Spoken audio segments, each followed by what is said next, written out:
Hello बच्चों, आज हम करने जा रहे हैं सरफेस केमिस्ट्री पार्ट 5। इसका क्वेश्चन बैंक शुरू करने जा रहे हैं बच्चों।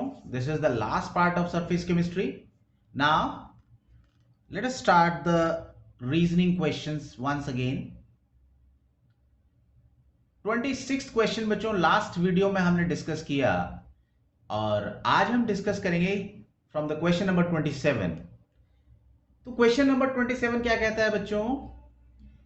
Explain what is observed when beam of light is pass through colloidal solution. 3 part हैं बच्चों इसके। तो फर्स्ट पार्ट में इसमें पूछा है कि अगर ये कोलॉइडल सॉल्यूशन है, कोलॉइडल सॉल्यूशन का मतलब क्या है बच्चों? इसमें ऐसे सॉल्यूट पार्टिकल्स हैं जिसका साइज 1 से लेकर 1000 नैनोमीटर की रेंज में हो। What we call to these particles? Colloidal particles. कहते हैं colloidal particles directly cannot be seen by the naked eye, but if the light falls on it, the scattering of light can be observed. बड़ी टेढ़ी मेढ़ी light बनी है ना? Light तो नहीं जाती टेढ़ी, लाइट तो स्ट्रेट होती है। तो इमेजिन बच्चों स्ट्रेट करना। तो जब लाइट बच्चों से टकराएगी तो हम माइक्रोस्कोप जो कि परपेंडिकुलर डायरेक्शन में रखा हुआ है, लाइट हम तक पहुंचेगी और हम इसको बच्चों ऑब्जर्व कर पाएंगे। ये जो रास्ता है ये बिल्कुल क्लियर नजर आएगा। ये बिल्कुल बच्चों वैसे ही है जैसे सिनेमा हॉल में जब लाइट गिरती है ना पर्दे के ऊपर, तो डस्ट पार्टिकल से जो लाइट स्कैटर होकर हम तक आती है, तो हमें उस प्रोजेक्टर की लाइट से वो पूरा का पूरा पाथ क्लियर नजर आता है। इसको क्या कहते हैं पता है? यस बच्चों, इसको कहते हैं टिंडल इफेक्ट। तो पहले पॉइंट में आंसर क्या बनेगा? Tyndall effect is observe the beam of light when strikes the colloidal particles, it scatters the light and thus the path of light becomes visible to us, which can be seen by the microscope which is held perpendicular to its path. चलो बच्चों move करते हैं second part में। An electrolyte NaCl is added to hydrated ferric hydroxide। बच्चों coagulation हम कई बार पढ़ चुके हैं।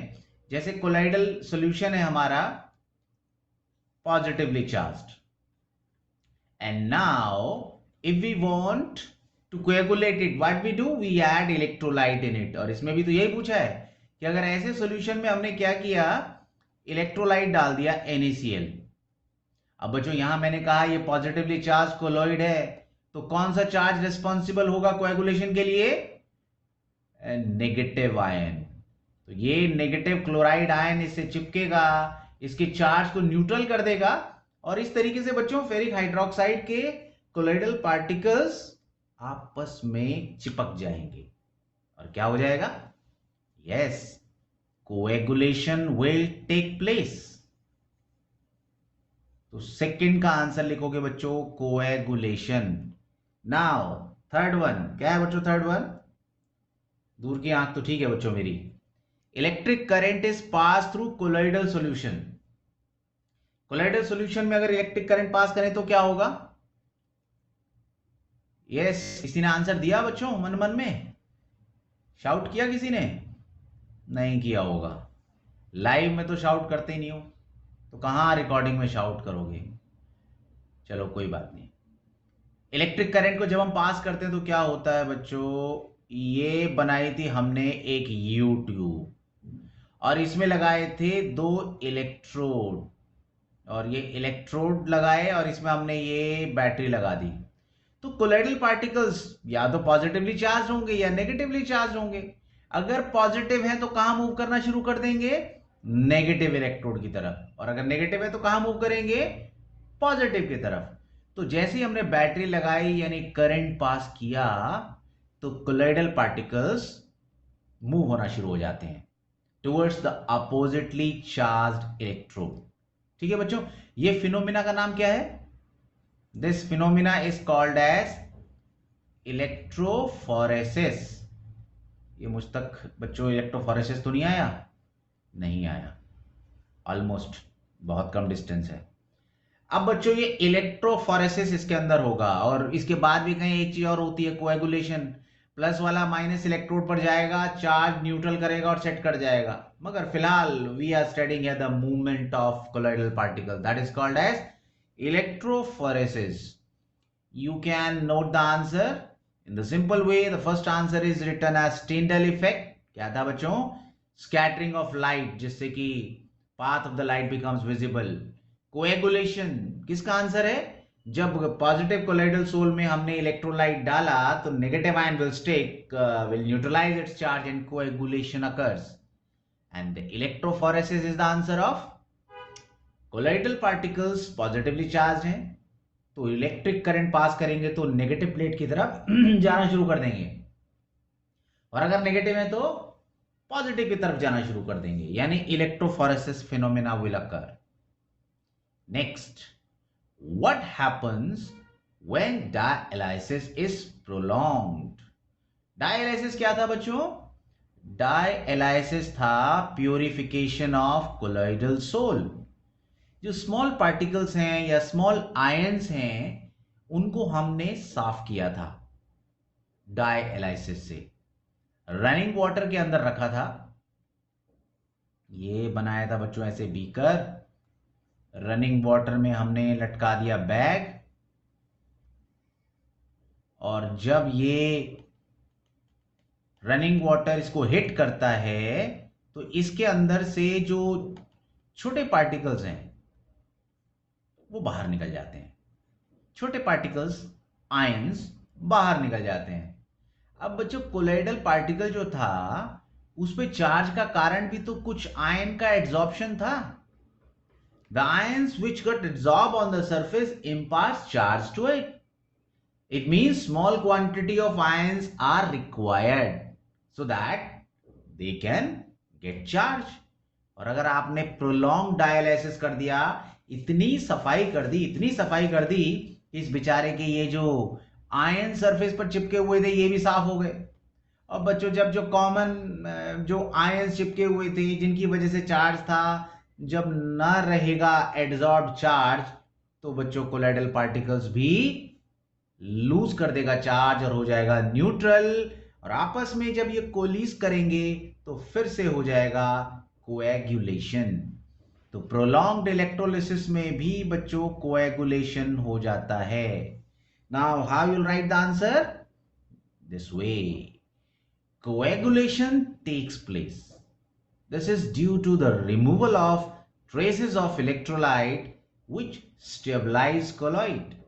वो जो इलेक्ट्रोलाइट थे जिसने कि कोलॉइड को स्टेबलाइज किया हुआ था, which has imparted charge to colloid, and due to the repulsion between the light charges of colloid they were dispersed. But now what we did? सफाई। How much? कि उसका कॉमन आयन जो charge दे रहा था उसी को भगा दिया, and this way the coagulation starts. Next है बच्चों, what do you mean by activity and selectivity of catalyst? Activity का मतलब क्या है? एक्टिविटी बच्चों नाम से ही नजर आ रहा है कितना एक्टिव है। एक्टिव है, कहीं ना कहीं कुछ फास्ट कर रहा होगा। जैसे बच्चों हाइड्रोजन और ऑक्सीजन को मिलाएं तो क्या बनता है? वाटर। मगर ये रिएक्शन बच्चों बहुत बहुत बहुत स्लो है, शायद पता भी ना लगे। मगर जब हम इसमें ऐड कर देते हैं प्लेटिनियम तो बच्चों ये बहुत तेज हो जाती है, कहते हैं एक्सप्लोसिवली रिएक्ट कर रही है। तो प्लेटिनियम ने क्या किया? रेट ऑफ रिएक्शन को मल्टीपल फोल्ड कर दिया। So this is the power of platinum which is enhance the rate of reaction, which is increasing its speed. So this ability of platinum is called as its activity. तो activity का मतलब ability of catalyst to accelerate the rate of reaction. Catalyst की ability कि reaction को fast कर दे. And what is the meaning of selectivity? Selectivity means selective nature. जैसे बच्चों N-हेप्टेन है, इसके बनाने को तो बच्चों बहुत सारे प्रोडक्ट बन सकते हैं, चेन ब्रेक हो सकती है एंड सो ऑन, CO2H2O बन सकता है। बट अगर हम कोई एक पर्टिकुलर कैटलिस्ट लें तो एक पर्टिकुलर प्रोडक्ट ही बने, छोड़कर बाकी के प्रोडक्ट सिलेक्टिवली। जैसे बच्चों ये टॉलिन बन गया, ये टॉलिन बन गया। टॉलिन मतलब बेंजीन के ऊपर क्या होता है बच्चों? CH3। मगर ये होता है जब हम लेते हैं प्लेटिनियम एज कैटलिस्ट। तो ये प्लेटिनियम का कौन सा नेचर है बच्चों? This is the selective nature. This converts this particular reactant into this particular product. This is the selective nature. Answer लिखो बच्चों। Activity is the ability of the catalyst to accelerate chemical reaction. For example, hydrogen and oxygen in presence of platinum reacts to produce water explosively. और selectivity, catalyst का कौन सा nature है बच्चों? It is the ability of the catalyst to direct reaction to yield particular product excluding other. Possibility और भी product की थी, उनको छोड़ दिया और एक सिलेक्टिव प्रोडक्ट बनाया। इसको कहते हैं कैटलिस्ट की सिलेक्टिविटी। जैसे एन हेप्टेन सिलेक्टिवली क्या देता है? टॉलिन। जब हम क्या यूज करें? Platinum as a catalyst. And now what are enzymes and write the brief mechanism of enzyme catalysis. बच्चों एंजाइम क्या है? एंजाइम हमारे बायोलॉजिकल कैटलिस्ट होते हैं। बायोलॉजिकल कैटलिस्ट हमारे शरीर के अंदर न जाने कितनी रिएक्शंस चल रही हैं, प्लांट्स में चल रही हैं, ह्यूमन बींग्स में चल रही हैं, मगर जो भी केमिकल रिएक्शंस बॉडी के अंदर चल रही है उसके लिए बच्चों कोई ना कोई कैटलिस्ट रिस्पॉन्सिबल है जो उसके रिएक्शन के रेट को बढ़ा रहा है। तो जो बायोलॉजिकल कैटलिस्ट है उसको एंजाइम कहते हैं। मगर एंजाइम की बच्चों बहुत स्पेसिफिक नेचर होता है। एक एंजाइम एक ही तरह की रिएक्शन को कैटलाइज करता है, 10 काम हाथ में नहीं लेता कि चलो ये भी रिएक्शन ले लो ये भी ले लो। No, it has a very specific nature. A specific enzyme converts a specific reactant to a product. मगर होता बच्चों बहुत एफिशिएंट है। 1 मिनट के अंदर न जाने कितने मिलियंस ऑफ मॉलिक्यूल्स रिएक्टेंट के प्रोडक्ट में बदल देता है। अच्छा, इसका मैकेनिज्म देखो कैसे सिलेक्टिवली, किस तरीके से वो चूज करता है पर्टिकुलर रिएक्टेंट को। ये बिल्कुल ऐसे ही होता है जैसे एक पर्टिकुलर ताले में एक पर्टिकुलर चाबी फिट की जा सकती है। ऐसे ही एक रिएक्टेंट यानी सबस्ट्रेट एक पर्टिकुलर एंजाइम से कंपैटिबल होता है और प्रोडक्ट बनाता है। जैसे फॉर एग्जांपल ये बच्चों एक मैंने खांचा सा बना दिया, ये हमारा है सबस्ट्रेट, और ये चाबी बना देते हैं बच्चों एंजाइम की। खांचे मान लो कि ये बिल्कुल इसमें फिट हो सकते हैं, तो ये हो गया एंजाइम। तो जैसे ही सबस्ट्रेट एंजाइम से मिलेगा पहले बच्चों आपस में मिलकर ये इंटरमीडिएट बना देगा, ये दोनों आपस में स्टिक कर गए तो ये बन गया एंजाइम सबस्ट्रेट कॉम्प्लेक्स। अब रिएक्शन होगी, ये बच्चों सबस्ट्रेट ब्रेक होगा किसमें? प्रोडक्ट में। और जब ये सबस्ट्रेट बच्चों प्रोडक्ट में टूटेगा तो उसके बाद ये इस सरफेस को छोड़ देगा। कौन सी सरफेस को? एंजाइम को। और ये एंजाइम हमारा वापस रिकवर हो जाएगा। Now it is ready to carry out more reactions, more of the substrate now can form the product. इसको बच्चों आप ऐसे समझ सकते हो। सबसे पहला, enzymes are biological catalyst and the step of mechanism are, first point, enzyme reacts with substrate to form ES complex। ये देखो बच्चों E plus S ES, जैसे मैंने बच्चों सबस्ट्रेट और की बनाई थी। सेकंड में फिर ये ES complex changes into intermediate complex, right? वो जो सबस्ट्रेट था वो आपस में मिल गए और उन्होंने क्या बना दिया, एक इंटरमीडिएट बना दिया, EI. Then this EI complex changes into enzyme and the product complexes. वो जो सबस्ट्रेट था वो ब्रेक कर गया and now that will form the product, and at last EP complex then break to give the product and enzyme gets regenerated. तो इस तरीके से बच्चों you can write these 4 steps through which the enzyme takes the substrate to product. तो I hope बच्चों आपको ये chapter समझ में आया होगा. रिवीजन करते रहो बच्चों, एग्जाम बहुत नजदीक है. फिर मिलते हैं बच्चों नेक्स्ट क्लास में नेक्स्ट चैप्टर के साथ. तब तक के लिए बाय बाय.